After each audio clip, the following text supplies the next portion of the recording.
The second keynote of the day will be given by Ashish Goel, who is a professor of management science and engineering and computer science at Stanford University. His research interests lie in the design, analysis, and applications of algorithms. Current application areas include social networks, participatory democracy, internet commerce, and large-scale data processing. Professor Goel has prolific work in the space of resource allocation, and he combines optimization methods with mechanism design and social choice theory. So today, Professor Goel will talk about fairness in social choice and the public resource allocation. So thanks a lot for inviting me. The work that I'm going to talk about has actually been influenced, at least my thinking has been influenced a lot by the MD4SG group. And so it's a pleasure to present here. The talk is going to be mostly around this one issue of fairness in social choice and participatory democracy. It's been a long-term project, so it's a joint work with a lot of people. The main work that I'm going to touch upon is with Nikhil Garg and Ben Plout, but everybody else's work I might also mention along the way. So there are two types of fairness. Fairness is a very complex concept, and they're not just two types, but many, many types. And hence I put this in quotes. But there are two broad types that are interesting when you think about social choice. One is about fair participation, which is about people having equal or equitable voice. Yeah? And of course, these things need definitions. And the other is about fair outcomes. That is the epistemic fairness, where the focus in the second one is not so much about did everyone have an equal voice, but were the outcomes good for society in general or fair across various groups. So one example where we personally wrestle with this quite a bit is participatory budgeting. It's a process which emphasizes the role of citizen involvement in political decision making. It's also a bit more complex than regular voting because in budgeting, there's always a certain amount of money that you can spend. So you can think of participatory budgeting as basically voting under constraints. We have a platform for this, which is open source and free. I've talked about this platform many times in many venues, so I'll skip this.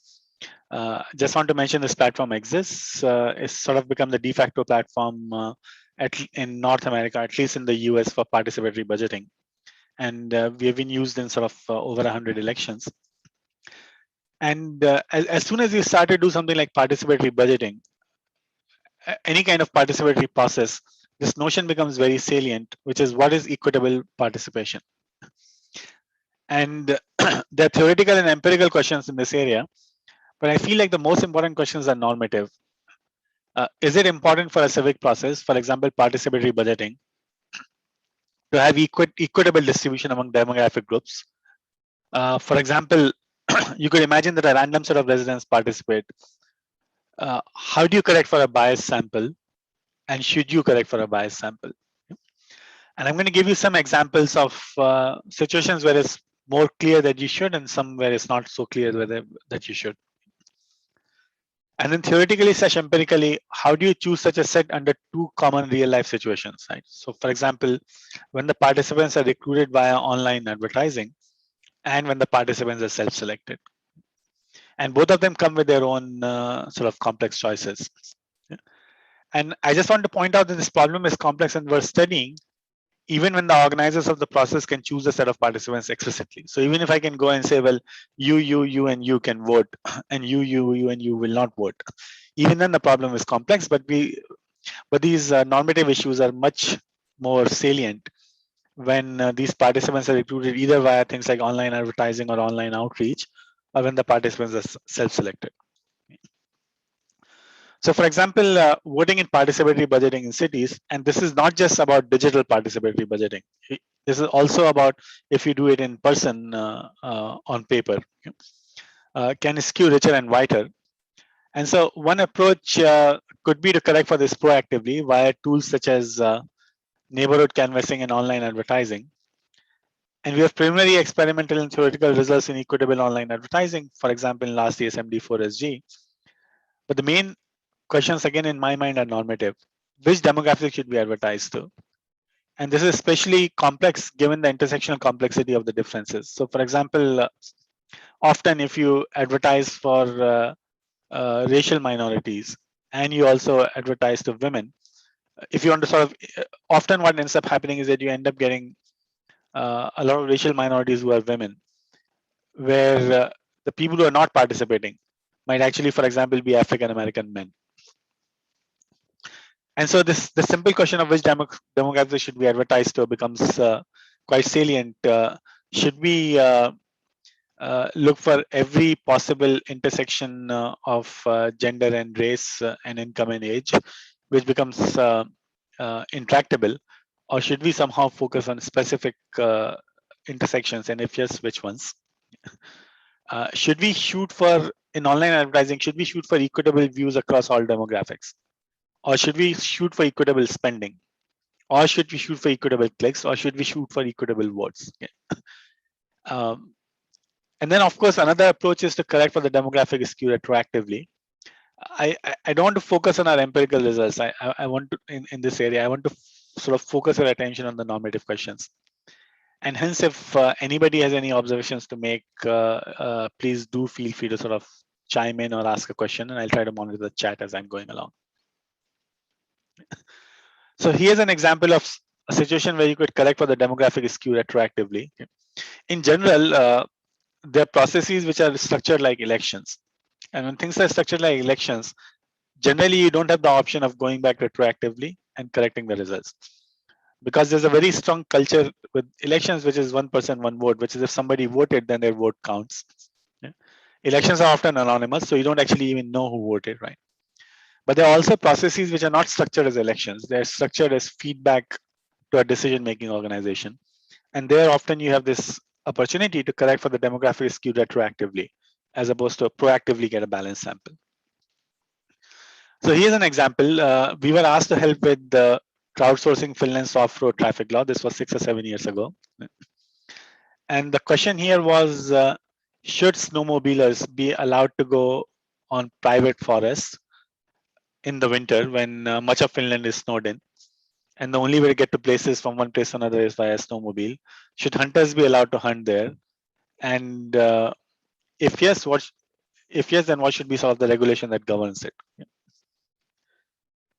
And so immediately the question arises, should we look for demographic skews and should we correct for them in the results? And it's important to wrestle with this question sort of in advance before you actually see the results. And if you decide after you look at the results that you know you need to correct for demographic skews, then there seems to be like something normatively inappropriate around it. So in this particular case, as it turns out, we had lots of questions. We had like hundreds of questions. As you can see, there's 16 out of 101 completed. What would be the best way to situate snowmobile routes? Right? And people could sort of compare two different ideas. They could also rate ideas. So there were like hundreds of actions that they were required to do. And when you do hundreds of actions, then you can do clustering, because each person who votes gives you 100 points, or let's say 50 points. So they give you like a lot of data points. When each person who votes gives you that much information, you can cluster people without worrying about what the original demographics was. Okay? And this is what we call unsupervised minorities. And the name unsupervised comes from unsupervised clustering. Right? We don't actually have any upfront notion, a priori notion of what a minority is. We find these minorities based on opinion. Yeah? And then we detect these minority clusters in opinion space. And optionally, we can see whether they correlate with demographics. And the question immediately arises, should we do it? Should we report this to the decision maker? If we find demographic skew in these unsupervised minorities, is it useful? Should that be considered in decision making? In this particular case, as it turns out, the minorities that we found were, the minority cluster was women, environmentalists, and landowners. And like Finland is a fairly balanced country, so there's no way women should be in the minority, right? But clearly the people who were highly motivated to come and participate in this election were people who were snowmobilers, because this had the most direct impact on them. And in fact, for various outcomes, the red results are the results from the majority cluster, the blue results are the results from the minority cluster. So the results would indeed change of the whole process could indeed change if we do correct for this demographic skew. Now, in this particular case, this was not very politically charged, so we had the luxury of just reporting the results to a parliamentary committee in Finland, and they, I don't quite know what they did, how they took this minority majority issue into account, but we just sort of pointed this out in the report that we wrote. Yeah. But in my mind, even though we did it, it's still not clear in my mind whether this was normatively the right thing to do or not. Right? If a motivated minority decides to show up in a participatory process and vote far more in excess of their demographic representation, is there something to celebrate or is there something to correct for? So here's another example of the same kind of potential skew in terms of who participates. So we were asked to sort of design a participatory budgeting survey for Austin. And I emphasize the fact that this was a survey and not an election. Our platform is generally used for participatory budgeting elections. In this case, it was a survey in the sense that the results were going to go to the mayor and the budget committee and the city planners, and we're going to publish them, but they were not going to be a binding election. And so the city sort of essentially put its entire budget in the survey, like what should we cut money for, what should we add money for, right? So in May 1, 2020, our survey launched with modest responses, an average of like 26 a day till May 28th. Yeah. And 26 sounds like a low number, but it's actually not that low. This is typically what surveys elicit. Like a few thousand responses is generally a good survey. On May 25, 2020, George Floyd got murdered. On May 28, 2020, there were protests across the US about this. There were a number of tweets about the budget survey, including the fact that police funding was on the survey. So there was like a targeted Twitter campaign to encourage people who were not comfortable with the amount of police funding in Austin or the policing practices in Austin to go and participate in the survey. And the number of responses increased dramatically. So from around 26 a day, it went to around 3,400 a day. On June 15th, we had a preliminary report which we shared with the city leadership. On June 17th, the city manager announced a series of actions to address policing. On July 13th, the city manager's budget was presented, and the budget included a 2.5% cut in police funding, which was roughly the level from the survey. So, I mean, it's hard to draw. Our survey was just one input into the decision making, right? So I don't want to claim that our survey had a direct causal connection or the only causal connection to this decision, but our survey was clearly consequential in this policy. It was definitely one factor that they took into account. And so then again, looking at the results, these are what the results look like. Right? So if you look at the first 200 responses, which was like well before the George Floyd murder, right? And the last 200 responses, which was well after all the protests took place. If you look at the first 200 responses and you focus on the Austin Police Department, you'll see this big bulb in the middle. And what this big bulb shows is that most of the intensity was at neither reducing nor increasing the police budget, but keeping it sort of where it was. And there was a small amount that people were sort of interested in, which was there's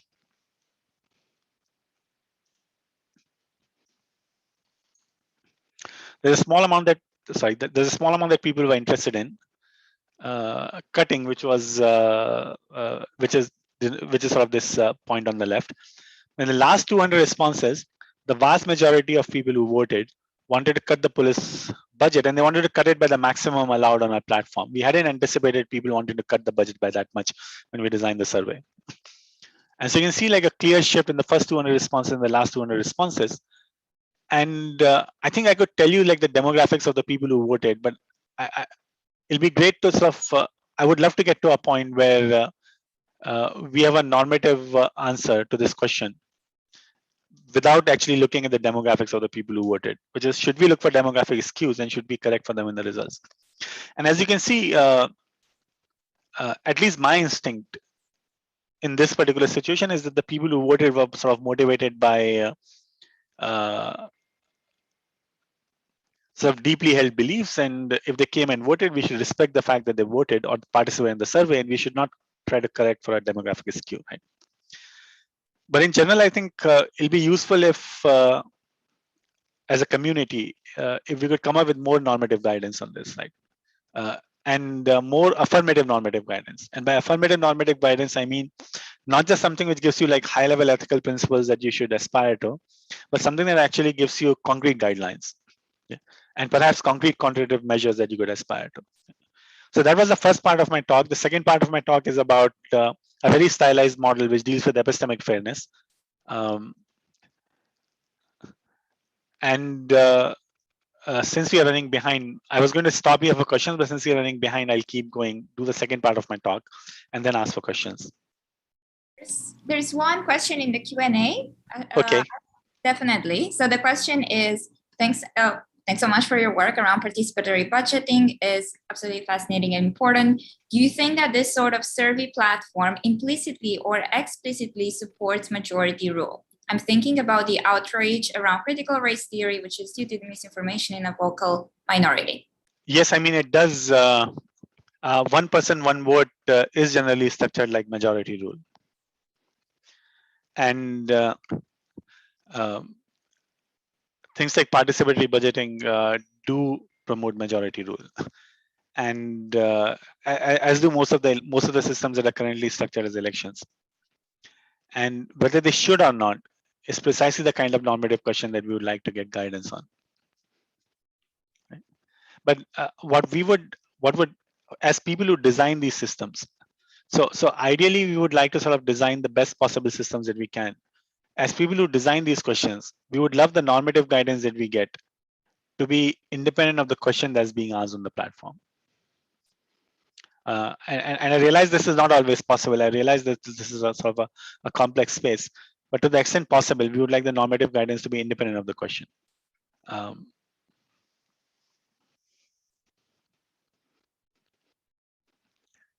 This notion of sort of majority, this notion of sort of majority versus majority rule versus minority voice. And here I don't mean like majority versus minority necessarily among demographic groups. It could just be along any axis. It could be along sort of ideological axis, any kind of opinion axis. I think that's like a central question that we should answer. And these kinds of questions are generally easier to answer in an epistemic setting. So what do I mean by an epistemic setting? Where you're looking not for necessarily for equitable participation, but you're looking for equitable outcomes. Yeah. And when you're looking for equitable outcomes, then it's easier to make stylized models. And so what I'm going to do is to give you one such stylized model, right? Point out this conflict between sort of one person, one vote and fair epistemic outcomes. And then also give you one possible design that overcomes it. I want to point out that the first part of the talk raises these broad normative questions. The second part of the talk is going to be very stylized. It's going to focus on like one specific model. Can people see my screen? I should say markets for public decision making. Yeah. So I'm sorry, I couldn't figure out how to get this schooling to work. So imagine you are engaging in a public decision making process, and imagine that you're voting on it. Yeah.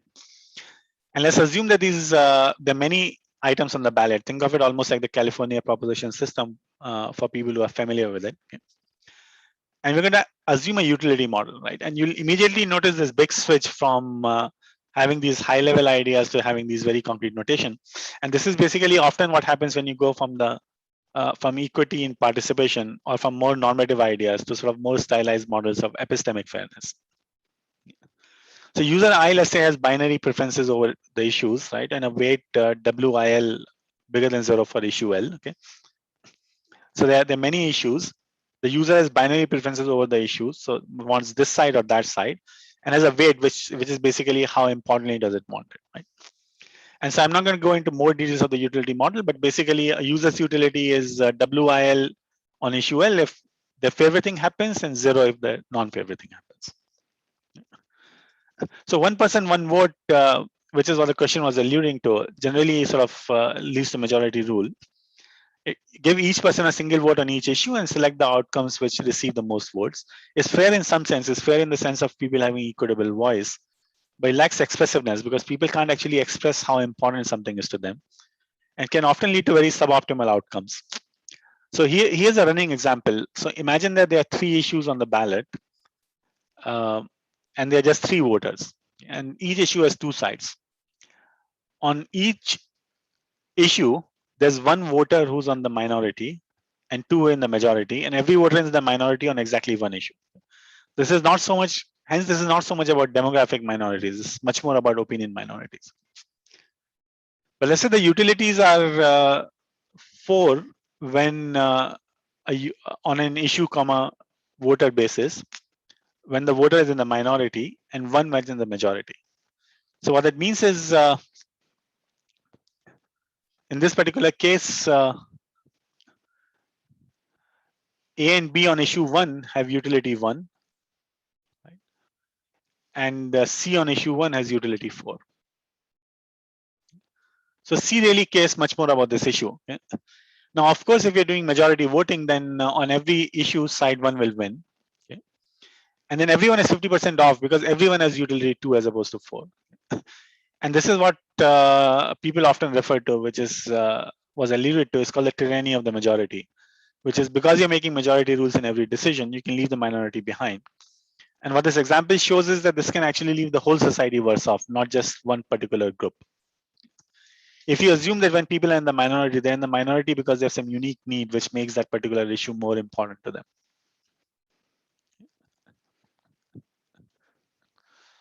Then you can also imagine using a market, right? So markets are sort of a true way of, are a tested way of sort of expressing your preferences, right? So you could imagine there being some kind of a market where people can express their preference on various issues. So in a market, each player has in general in a market, and this is not a public decision market. This is, I'm thinking of a goods market, like you go to the market to buy fruit. Each player has a budget that they wish to spend, and let's assume they have no value for leftover money. This is typically called a Fisher market. You assume that goods are divisible, and here we are assuming they're private goods, like what you buy, you get. What I buy, I get. It's not like a public decision setting where we all make a joint decision. And so in market equilibrium is this notion where each good has a price and each player buys a favorite bundle, and there always exists an equilibrium, and it's not immediately obvious, so the demand meets supply. So the price is such that when everybody buys their favorite bundle, then the demand meets supply. And in fact, this equilibrium maximizes Nash welfare. That is, it maximizes the sum of the log of the utilities for every player. And maximizing Nash welfare is often used as an approach to obtain fair allocations. So it's reasonable to say, well, maybe we can use the same kind of market approach to obtain epistemically fair outcomes in public decision making. So then our goal is to design a mechanism of public decision making based on private goods markets. It's going to be more expressive than one vote. And I just want to point out the one worry whenever we talk about markets in public decision making is whether people can purchase political influence. I just want to point out that this is, each person will get an equal endowment of voting dollars. So these are not people voting with real money. They're voting with monopoly money. And this money can only be used for this public decision market. There's no value outside. So this is not really about citizens purchasing political influence. It's just making a token-based market out of one person, one vote. Yes. So our first attempt is to assume that these issues are divisible / randomized. Assume that each issue has a price, and each player can use their budget to buy probability. Okay? And if there's a total, if the people on the left side of an issue buy 0.4 and the people on the right side of an issue buy 0.6, then with 40% probability you choose the left side, with 60% probability you'll choose the right side. So let's see what the simple market leads to. And now let's look at the situation where the minority side, the side with the minority opinions, has utility 1.1 when they're in the minority, but then people when they're in the majority, they have utility 1. Okay. And so by symmetry, because this thing is very symmetric, the price is going to be identical. Now, if the price is identical, let's say the price is P for issue 1. So it costs you P units of money to put your vote on issue 1 on either this side or that side. Okay. Then if you focus on, say, let's say if you focus on voter C, okay, voter C says, well, my utility here is 1.1. My utility here is only 1. So let me put my entire dollar here. B will put the entire dollar there, and A will put the entire dollar here. And so the equivalent will be 100% side 2. And in this case, everyone is 45% worse, right? And this extends to a factor of n. Because the difference in utilities was so minor, it would have been better if the decisions were all on side 1. But in fact, the decisions in this simple public market are going to end up being on side 2. Okay? And again, everybody is going to be much worse off. So just by going from 1% one vote to markets does not actually solve the underlying issue. You can solve the underlying issue using a different design, but if I could get a time check, it'll be really useful. I'm sorry, I lost track of. No worries, Ashish. If you can wrap up in the next couple of minutes, that'd be great. So we can continue to the next session afterwards. Okay. So in the simple market, this problem that we saw is similar to the free rider problem, which is basically when there are two people on one side. Okay? For example, focus on A and C being on the same side in issue 2. Then C doesn't want to really put their money on issue 2 because issue 1 is more important to them. Voter A doesn't want to put their money on issue 2 because issue 3 is more important to them, right? But collectively, issue 2 is more important to A and C collectively, but they can't they're not able to sort of coordinate that. They are all making their own decisions. And that's the problem with designing the simple market. And while this market might seem overtly simplified, it's actually not that. It does capture one aspect of our current society, which is that a lot of times, because voters are not voting directly, a lot of times the way voters express their opinion might be, say, for example, by going to a protest, right? Or by calling their congressman or congresswoman or congressperson. Or by writing a letter to an editor. But all these things require effort, right? So even though we live in this 1% one vote world, the way we express our political opinions is under the constraint, and the constraint is our own time and attention. And so you can imagine that while this is a very stylized example, you can imagine that this is what explains why often, this might be one reason why people often focus on some fringe issues which are not necessarily important to them, like gun rights, as opposed to issues which might be more important to them collectively, such as, say, Medicare. I'm going to sort of not describe our market design. The market design idea basically is that make everyone on one side essentially bargain with everyone else on the other side. And so there is a market design that we can come up with. It's a more complex market. The main result is that we can come up with a market design which we can maximize Nash welfare. The results are in a paper. This result is actually a couple of years old by now. Okay?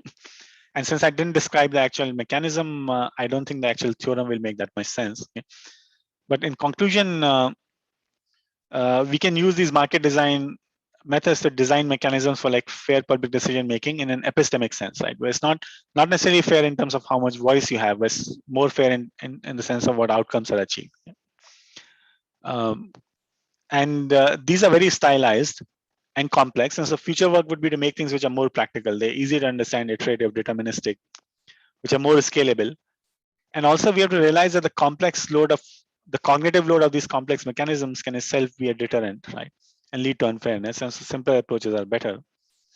And like I said before, it'll be great to have more affirmative normative guidance, like normative principles that are sufficiently well specified that you can use them to actually design a system. I'm going to stop here.